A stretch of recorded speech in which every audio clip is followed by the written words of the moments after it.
Alrighty, hello there. Lysandra's home married, and I did my report on Sandra Cisneros. I picked two books. I did House of My Own for kind of a biography sort of thing. This is more like her writing about her life and whatnot, not stories. And then for like literature to analyze, I did Woman Hollering Creek. And so first, I'm going to talk a little bit about Cisneros herself. And so, to start off with, she is the only daughter of seven kids total. She has six brothers, so she's the only girl. Yeah, I said that already. And as a result, she spent a lot of time alone because her brothers, sometimes they would be like, oh, we can't play with a girl. So they would just play with each other. So sometimes she wouldn't have them to play with. And she talks a little bit about how that influenced her somewhat in her writing because she had a lot of like solitude to think, I guess. And she grew up traveling between Chicago, which is where I think her mom. I don't know if her mom's from there. That's where her dad met her mom. So her mom was living there before she was born, and her dad is from Mexico City. And being Latina, she really had to fight for her wishes, and she was a woman. Like her family really expected her to like kind of have a more traditional role. Her dad, in particular, he wanted her to like marry and have kids and do all that jazz. But she knew she really wanted to do uh, writing. She wanted to be a writer. So she really had to, after she graduated from college, she really had to convince her dad to let her like live alone because she kind of needed solitude to write what she wanted to and whatnot. So she really had to advocate for that. And she never really wanted to get married or have kids, so that was all kind of a big thing between her and her dad.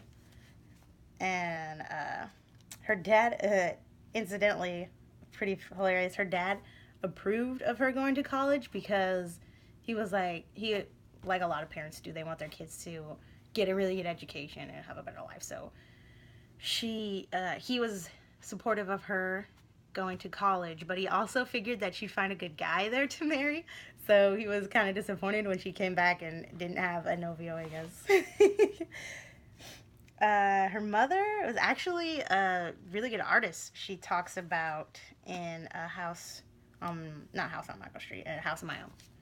Her mom was a good artist, and she would often take them, like on Sundays, she'd take them to museums or the library or orchestral concerts in the park and stuff in Chicago. So that was a big influence too on like her artistic side. Like she had a lot of artist friends and was big in art, big into art and all that. Let me check my notes. And she could tell at times that her mom kind of regretted marrying so young and having so many kids, and that her mom couldn't pursue like the artistic side of things that she wanted to do. So they kind of had an unspoken acknowledgement that Cisneros, Sandra, would not kind of do the same thing where just like get married really young and have a lot of kids and not pursue the writing that she wanted to. And so like she could tell from like her mom's sort of regrets that she didn't want to follow the same sort of traditional path like that. And her father, also interesting, was an upholster, so she actually gained a lot of knowledge of fabrics and good quality things like that. And I think that put in a lot with her artsy kind of side, like, and all that jazz. And I'm gonna pull up a story, a really interesting story, or a piece that she writes in House of My Own. It's the title story, so it's called House of My Own. And she's talking about, she refers to herself in third person because she's talking about the person she was when she began writing House on Mongo Street. So it's like a reflection of herself from when she was writing Mongo Street. And she talks about how she really wanted to write stories that had no boundaries, and like for hold on, I got notes in here, just a sec. Help She wanted to write stories without boundaries. And oh, she also taught dropouts for a little while. I think it was at a community center. I don't know, but she taught dropouts for a little bit, and she wanted to tell those stories because she wasn't really sure. Like, she said that she had a student who was able to get her GED, and then she tried enrolling into college and she quit after the first term. And Cisneros talks about how she was like super devastated and felt really bad, like she wasn't making a real difference in the lives of like the disenfranchised kids she was teaching. So she really wanted to write all of these stories like about like their hard lives in the barrio and having to take care of all of these kids as well as trying to get an education and like having to take care of siblings and all kinds of crazy things. So she really wanted to get those stories out, and the only way she could think of really doing it was writing all these vignettes and stories, and that's how she wanted to kind of serve her community through arts and things like that and writing. So that was really nice too, and it shows the fact that she talks about how she wanted to write without boundaries. Kind of is a little reflective of the Sin Frontera section in the Herencia text. So we'll be talking a little bit about that later when we get into Woman in Hollering Creek.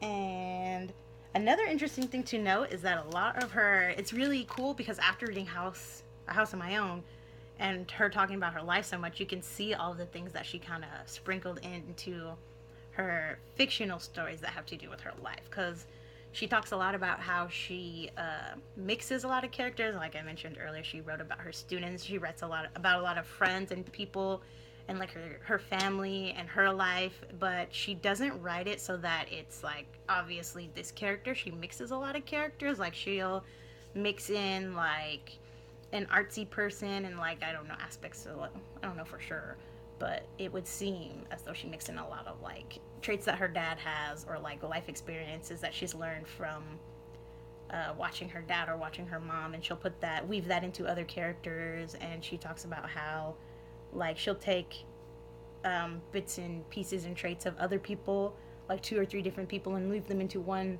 character in her story. So that's really interesting to see when she does that, when she weaves all the kind of different aspects of her life and her people and everything into her story, so that it's kind of like not a magical realism like Garcia Marquez, but like a realism to the fiction that she's writing about. Alrighty, so on to One Hollering Creek. So the first story that I want to talk about is one called 11. It's towards the beginning of the book, and this story I took like a lot really metaphorically. It seemed like it's about a little girl in her class. She just turns 11. Today's her birthday, and she's in class, and there's a sweater that her teacher is talking about. The teacher and her classmates are talking about. It's like a lost and found sweater, and it's like kind of grungy and dirty and gross. And one of her classmates tells a teacher that it's hers, and she has an Anglo teacher. And the teacher's like, "Oh yeah, it has to be yours." I forget the protagonist's name, but she tells the protagonist, the little girl, that it must be hers because she's seen her wearing it even though she really hasn't, because the girl's like, "I know it's not mine, I've never actually worn it." So it was really interesting because I felt like the sweater was kind of like a metaphor for assimilation, or like the Anglo perspective of Latinos. And since the teacher was kind of forcing it onto the little girl, she sort of was like forced to fit into this box that is the stereotypical Latino, or like the view that Anglos have of them. And a quote from the text. Oh, this is from Ignorance, from Alonso S. Perales. I've connected those two. So, because Perales talks about how ignorance causes Anglos to lump all Latinos together. So I feel like that's kind of like what the teacher was doing in the story. And like Perales says, Mexicans should be judged for what they are individually and not for what other individuals of the same national origin are. And that's on page 152 if you want to look it up in Herencia. And the protagonist says the sweater isn't hers, like I mentioned before, and the teacher forces her to eventually wear it. And this is like reflective of assimilation, all that jazz, basically what we already went over. And another thing that I found interesting was in the immigration intro in Herencia, it talks about the literature of immigration, like how some Anglos uh, believe that when Latinos immigrate to the U.S., that in addition to looking for like a better life in terms of like finances and opportunities, they're also looking for a better culture, which is completely untrue. But some people believe that like, oh, if you're coming to America, you must want the better culture also, like the American culture.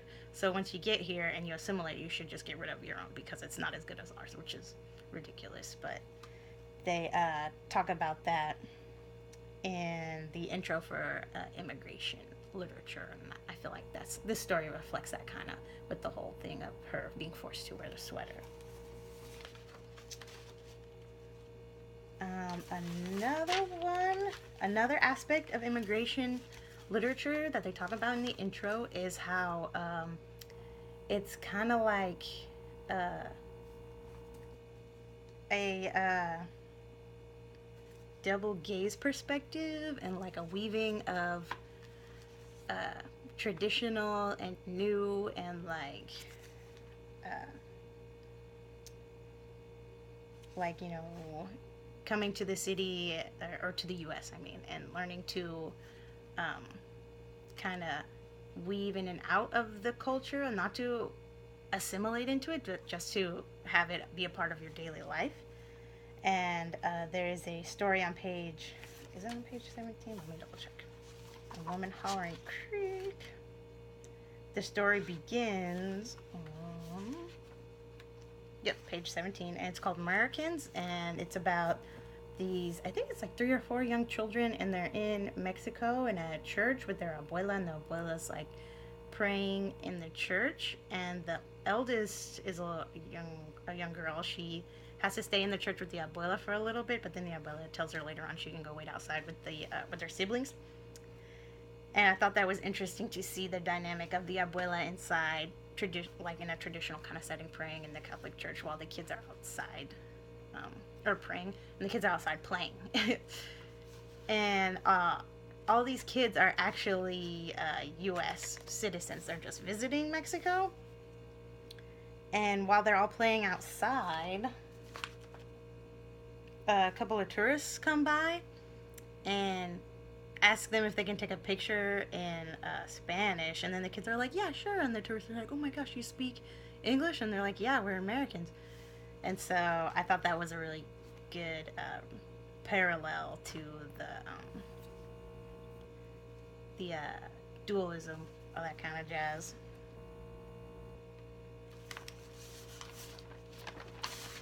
Sorry, I have notes for days. It's like a short novel over here. Oh, okay, yes, this is a good one. So now we'll talk about the title story, Woman Hollering Creek. This is a good one. A really good example of immigration literature. So this story is about our protagonist, a young lady named Cleofilas, and how she romanticizes going away to live in Texas, like falling in love and starting a new life in Texas. And she wants to go to Seguin, and she's like, oh, Seguin, Texas. It has such a regal sound to it when you say it. It just rolls off the tongue, and life will be so beautiful and sophisticated, just like a telenovela. And it really shows the romanticization of immigrating to the U.S. and how it's going to be like the promised land and all your dreams will come true, like an American dream. And an interesting foreshadow that I saw in the story is when she meets a guy, Jose Petro, and she starts a relationship with him, and she's staying in Seguin, but she lives next door to a couple of ladies named Dolores and Soledad, and they're her neighbors, and one of them is well, they're both widows. One of them, she's not sure if she's a widow or not. She's not sure if her man left her or if he's dead or if he just left her. But so Dolores, she lives alone, and she's kind of just sort of like abandoned. And then Soledad had 2 sons and a husband, and the 2 sons passed away in I don't know if they said World War I or II. They passed away in a war, and the husband died of grief, is what the story says. So like they're both these women, they've left um, Mexico to come to the U.S. for a better life, and they ended up being left all alone. And so it was kind of like a foreshadowing in the story. They're like, oh, is this same sort of thing going to happen to Cleophilas? And I thought that was interesting. And she was always like, oh, our neighbor ladies are always talking about, they live next to this creek, and it's called Woman Hollering. And she was like, I don't understand why it's such a somber kind of name. Everything here's kind of not upbeat, but like everything here. She's like, oh, it's really nice here. But eventually, Cleophilas does end up suffering domestic violence. Her guy, Jose Pedro, ends up beating her a bit, and I think he cheats on her too, also. And so I was like, oh, that was the interesting, like, how in immigration literature there's a lot of romanticizing it, so it doesn't always end up being a really happy story like that. So that was interesting. Interesting parallel. Let me check out my notes. Yeah, so after Cleophilas ends up enduring all these like hardships and stuff, she starts to see Seguin as sort of the same as I forget the name of her hometown, Coahuila. So she's like, oh, Coahuila and Seguin are kind of not one and the same, but similar now. She's like, now that her romanticization has been broken because she's gone through all these hardships. She's like, oh, it's kind of like Coahuila, except for everything's a little more spread out and a little more commercial. There's a bit more capitalism going on, and I can't really. She talked about how in her old hometown in Mexico, how like she would go to the movies with neighbors or go visit other ladies around the town, and she talks about how in Seguin it's hard to do that because she can't really get around anywhere without a car, so she has to depend on her husband to do all of that, and he's not around so much. So this was a really good example of immigration lit that I read. And she does eventually get, I'm not sure, I want to say like a coworker or something, or like a friend in town to drive her to the Greyhound station so she can actually go back to Mexico. And that's also an example where a lot of times in the literature they'll come to America in search of a better life and realize how it's not what they had all hoped or dreamed, and then they end up returning back to Mexico. So this is like a really good by the book sort of example of that kind of thing. And for the Sin Frontera section, without boundaries, because Cisneros herself is like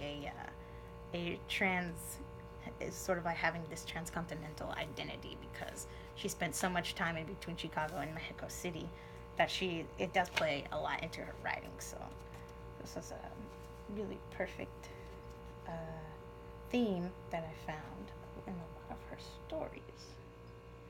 And so the first one we're going to talk about is a story called Never Marry a Mexican, page 68. Yo.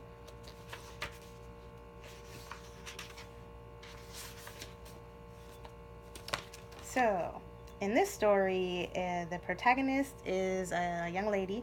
Oh, yeah, she writes a lot about ladies, too, if you hadn't noticed. I mean, the book's called Woman Hollering Creek, so it was bound to come up. Anyway, that's besides the point. The main character, Clemencia, is a young Chicana, and her mom is a Mexican American. She was born, I believe her mom was born in America, Mexican America. And her dad is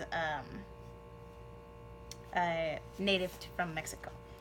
And so when her dad immigrates to America, he marries a Mexican American lady who doesn't actually know Spanish, and she doesn't know a lot of like traditional stuff. The story talks a lot about how when she serves them like snacks or dinner or whatever, she doesn't put all of the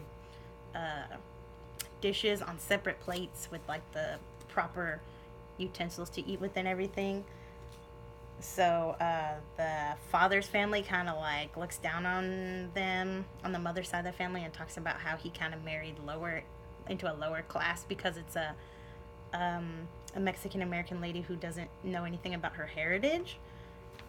And I find that interesting, and that the way it relates to the Sin Frontera literature is that the young Chicana girl is kind of caught in the middle of all of this. Like, she knows Spanish because her dad has taught her, but her mom has also told her, like, oh, don't marry a Mexican because you have to go through all these hardships because you just won't be good enough because you weren't born in Mexico and you don't know all of these, like, traditional knowledges and whatnot. Um, so later on, Clemencia laments about how she's a painter, so she's like in the kind of classes. She is admired for her creativity, and she can kind of weave through that world of the upper class because they admire, like she talks about how, oh, they can admire my creativity because it's not something they can buy, but they don't always buy my art, so I'm still poor. So she's like, so since I'm not like rich like they are, I'm still able to be accepted into the poor class, like the lower class too. Like, they still accept me as one of their own because I'm not rich, but the rich also accept me because I'm creative and artistic.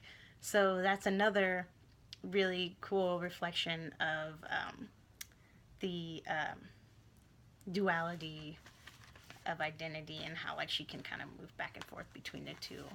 So it's not like a literal transcontinental, but it's sort of like a similar, in the same kind of vein. And also, later on, Clemencia, she also has a sister, and later on their father passes away and their mother remarries an Anglo, and her sister are kind of like bitter about it since their mom was always just kind of like negative when it came to the experience she had with their father's family. So when their mother remarries, they move out of the house that they had been staying in and they move into El Barrio. And at first they're like, oh, it's really cute and culture-y. And they talk about how during the daytime it was sort of like Sesame Street. And they were like, oh, yes, this is our culture, so it'll be nice to live here. And then at night it was a little more violent and whatnot. And so they would get like, they were kind of afraid and were wondering if they should just return back to their mother's house.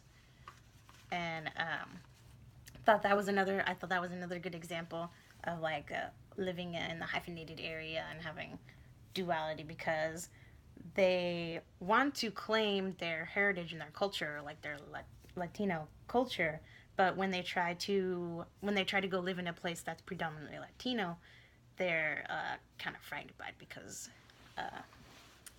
it's a little more dangerous, I guess, for like a better term, than where they had been living.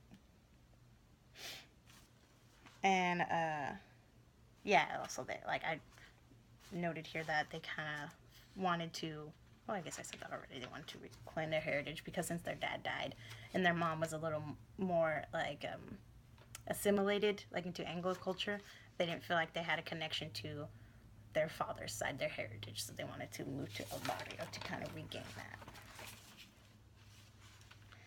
And another actually really interesting dynamic between Clemencia and a later character named Drew, who I believe is an Anglo guy. He he refers to her as my Malinai, or like my Malinche, or my courtesan, because the Anglo guy Drew is actually married, so he's having an affair with Clemencia. And she says that she thinks he looks like Cortez with the way that he wears his beard and everything. So I thought that was interesting, where he's like a Spanish, in her mind, he's sort of like the Spanish conquistador kind of guy, and she's sort of like an indigenous princess. So there's that other tug and pull between her Latino and indigenous roots, and then the culture of like, well, I guess the guy is Anglo, but the reference is Spanish. But like, I feel like it's a reference to her Anglo culture and her being born in the U.S. And it's like a kind of like a tug and pull between the two different identities, where she feels like Malinche and she's brown, and that indigenous kind of background sort of thing. And then the last story I want to mention, because it has a lot of similar themes of duality, like Don't Marry a Mexican, is Bien Pretty. And this story is about a young Chicana lady. She was, I think she's graduated by the time the story starts, but she was an art student. She's an artist, and she was living in California, but she wanted to move to Texas because there's more of a Mexican kind of heritage there. So again, we see somebody who is like a Chicano who is trying to return to a more like historically Mexican rooted sort of place to kind of try and regain her heritage. And it's also kind of touched upon how she's from more of like an urban setting in California, and she moves to more of a rural setting in Texas. Eventually, the protagonist, her name's Lupe, the artist, she meets a guy named Flavio, and he's a native San Antonio. Well, he's from Mexico, but he's staying here in San Antonio. That's where she moves to.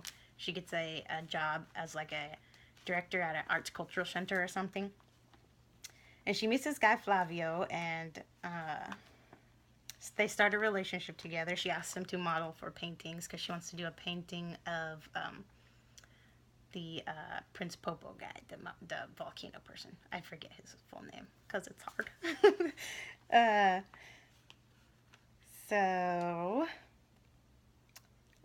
Flavio and Lupe, after being together for a while, they kind of start to get like rocky when it comes to identity, because Flavio sort of lumps her in with Americans since she's a Chicana. And she doesn't like it. She doesn't want to be like lumped in with Americans because she does have like the whole reason that she came to San Antonio was to like connect with her roots and kind of figure out her identity as a Latina. And since he is from Mexico, he's sort of like lumping her in with the Americans because she wasn't born in Mexico like he was.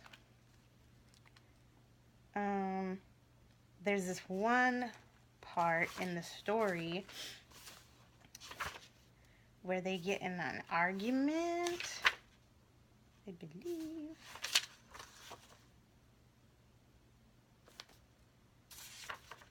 Oop, there we go.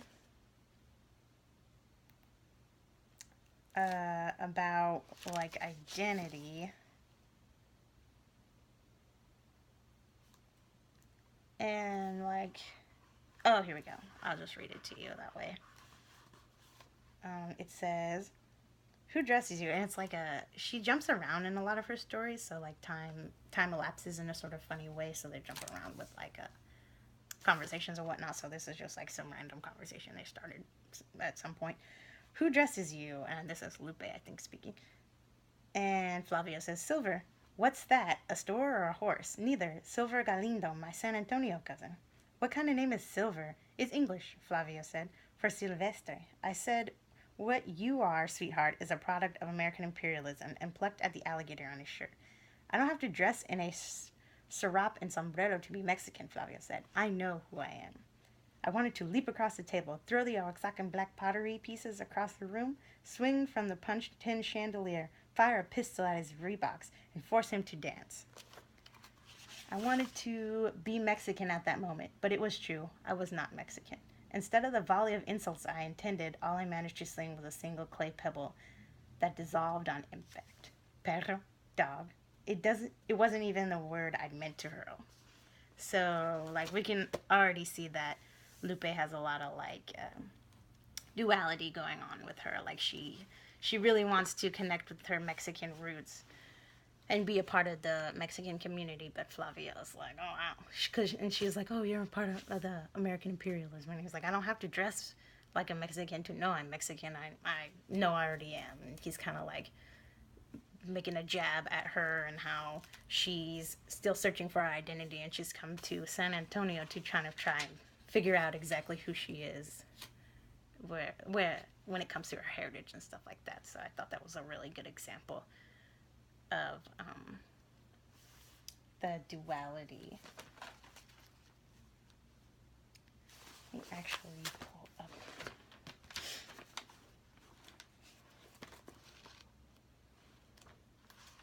There's something I'm trying to take.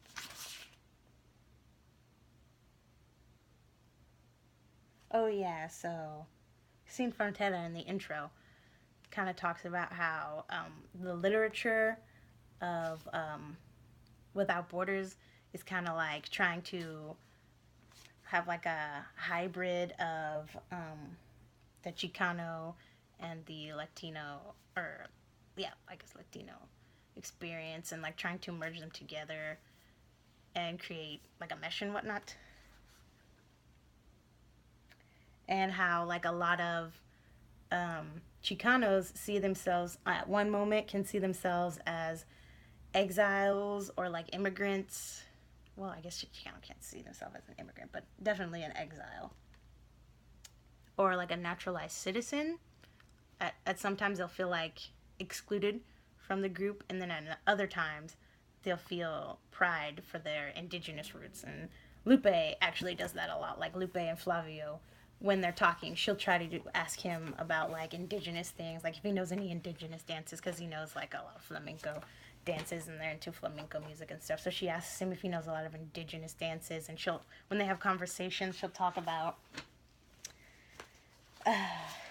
indigenous things like spirituality and other topics like that that have to do with like Amerindian sort of things.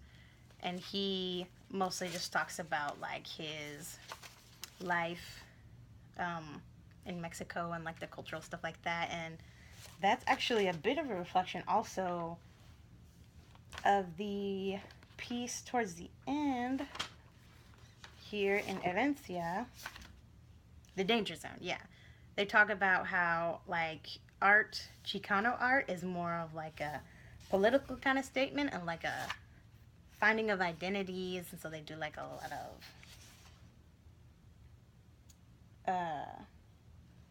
like Virgen de Guadalupe art and things like that. Whereas the art in Mexico is more of like a just like an extroverted, like this is a culture that's always around. We've always had this culture, and whereas like Chicano art is trying to find that culture in America, I suppose. So this is like a reflection of that sort of thing too in this story. Oh, yeah, I had that quote right here. Yep. Oh, yep, that's basically all I have to say. You can tell I didn't rehearse very well. But anyways, that's basically it. I just wanted to talk about how Cisneros was really good at writing immigrational sort of things and the duality of Chicanos and Latinos, and of being like Mexican American and being Native Mexican and all that jazz. Like Woman Hollering Creek has like a lot of examples of that.